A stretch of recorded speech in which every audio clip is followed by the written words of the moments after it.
The film opens with Leland Jones and William Orser checking out of a room at a small, unassuming motor court hotel in what looks like the American Midwest.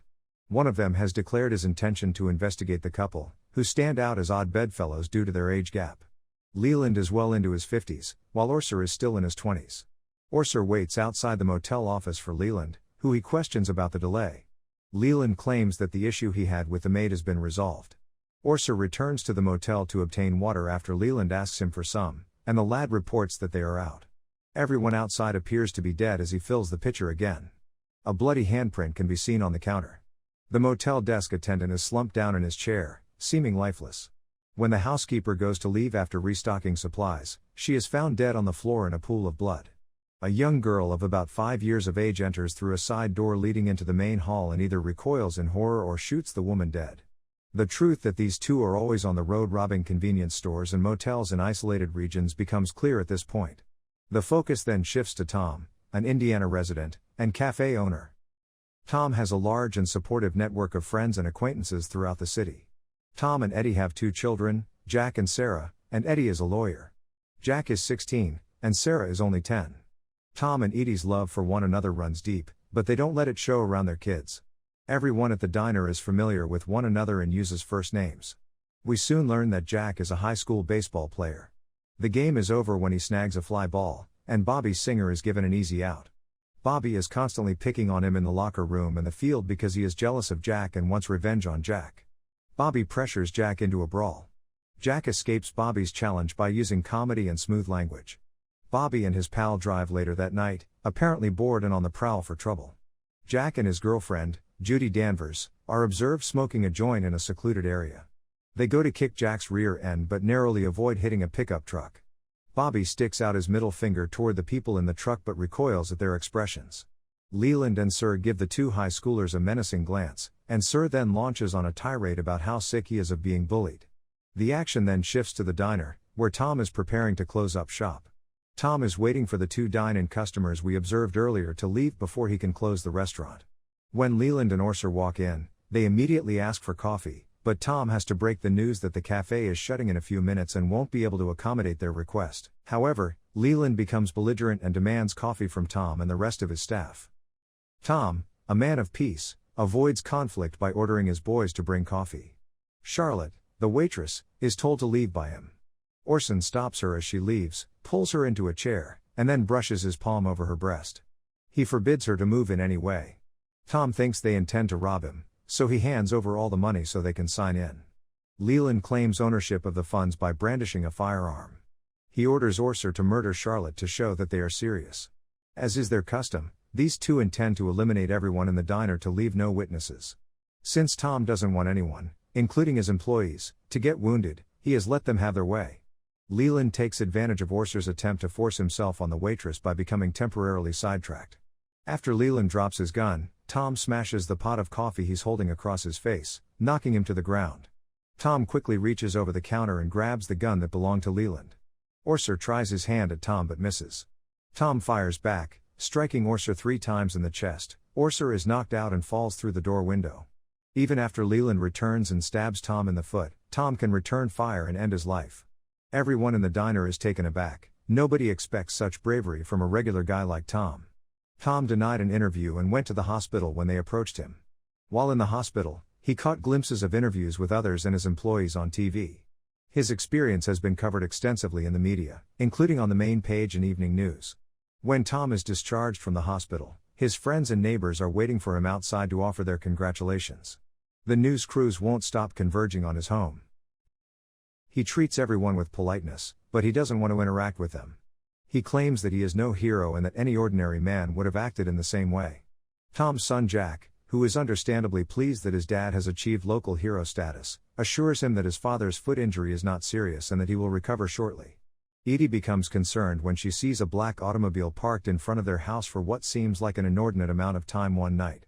Tom assumes this is a member of the press, and as he has no interest in speaking with them, he remains silent. Now that Tom frequents the diner, it's always packed. Since the robbery, Tom has seen a dramatic uptick in business as a direct result of everyone wanting to visit him.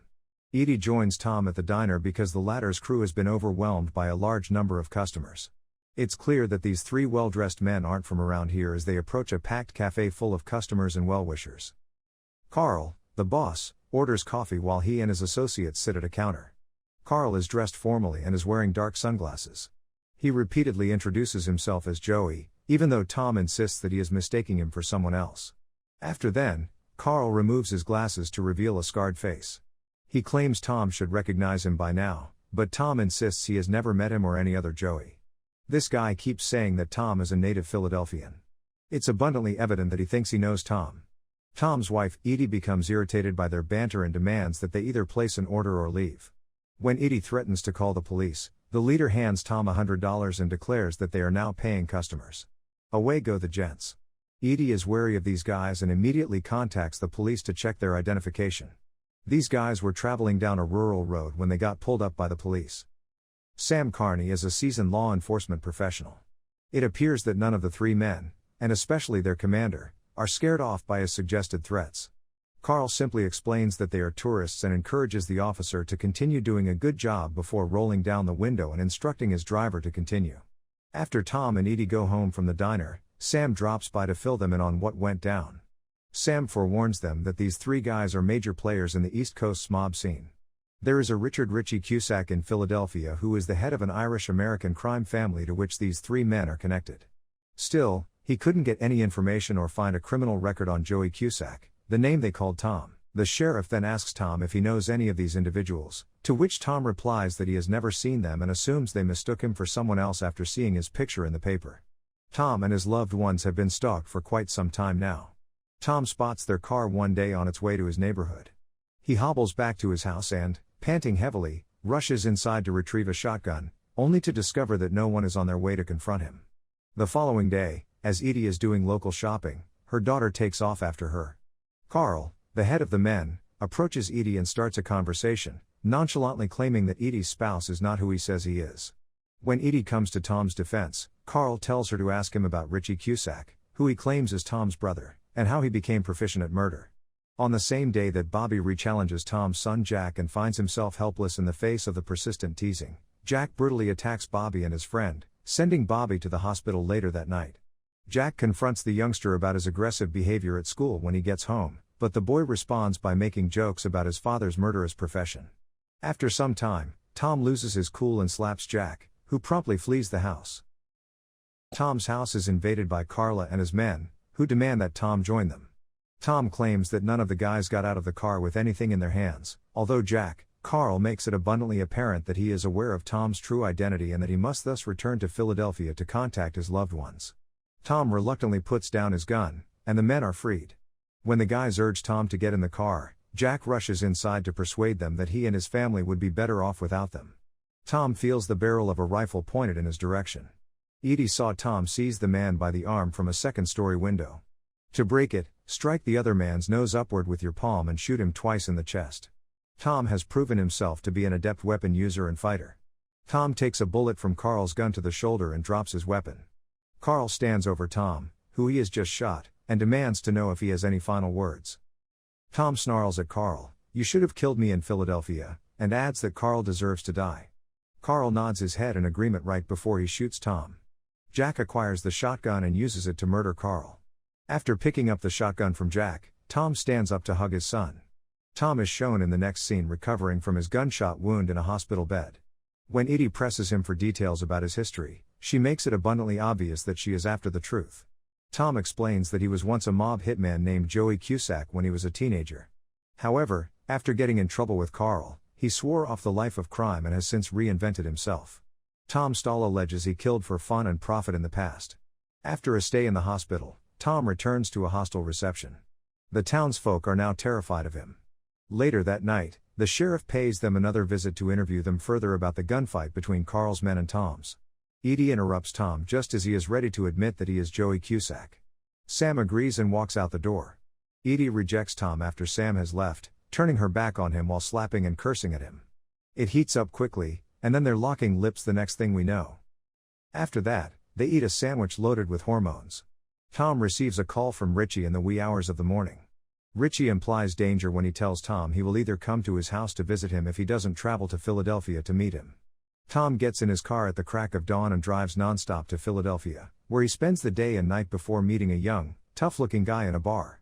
Tom is driven to a big estate, where he is greeted by a dapper guy who seems overjoyed to see his younger sibling. After a brief discussion of Tom's post-arrest existence, Richie fills him in on how Joey's disappearance resulted in a huge loss of money and respect within the mob.